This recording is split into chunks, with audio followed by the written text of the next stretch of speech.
ദേശസുരക്ഷാ വിഷയങ്ങൾ വിലയിരുത്താൻ ഡൽഹിയിൽ വീണ്ടും തിരക്കിട്ട ചർച്ചകൾ. പ്രധാനമന്ത്രി നരേന്ദ്രമോദിയുമായി കൂടിക്കാഴ്ച നടത്തി കേന്ദ്ര ആഭ്യന്തരമന്ത്രി അമിത്ഷാ.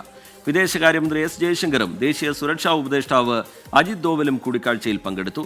ആർ അച്യുതൻ വിവരങ്ങളുമായി ഡൽഹിയിൽ നിന്ന് ചേരുന്നുണ്ട്. അച്യുതൻ, നിർണായക കൂടിക്കാഴ്ചയാണ്. എന്തൊക്കെ കാര്യങ്ങളാണ് വിലയിരുത്തിയത്? ലഭ്യമാകുന്ന വിവരങ്ങൾ എങ്ങനെ അച്യുതൻ?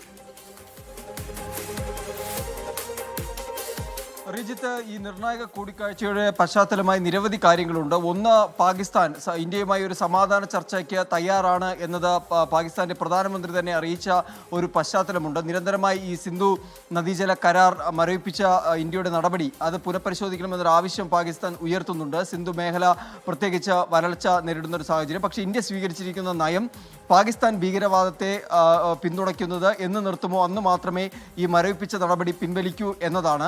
ഒപ്പം തന്നെ മറ്റ് അതിർത്തികളിലെ സുരക്ഷയുമായി ബന്ധപ്പെട്ടിട്ടുള്ള സാഹചര്യങ്ങൾ ഈ മാസം 18-ന് വെടിനിർത്തൽ ധാരണ ഈ മാസം 18-ന് അവസാനിക്കും. അടുത്ത DGMO തല ചർച്ചകൾ ഉൾപ്പെടെയുള്ള കാര്യങ്ങൾ ഈ നിർണായക കൂടിക്കാഴ്ചയുടെ ഭാഗമായി എന്നാണ് മനസ്സിലാക്കാൻ കഴിയുന്നത്. നേരത്തെ കേന്ദ്ര ആഭ്യന്തര മന്ത്രാലയം ചില നിർണായക നിർദ്ദേശങ്ങൾ പുറപ്പെടുവിച്ചിരുന്നു. സിവിൽ ഡിഫൻസിലടക്കം മുൻ സൈനികരെ ഉൾപ്പെടുത്തണമെന്നൊരു ആവശ്യം. അങ്ങനെ ദേശസുരക്ഷാ സംബന്ധമായിട്ടുള്ള കാര്യങ്ങളാണ് ഈ കൂടിക്കാഴ്ചയിൽ നടന്നിരിക്കുന്നത്.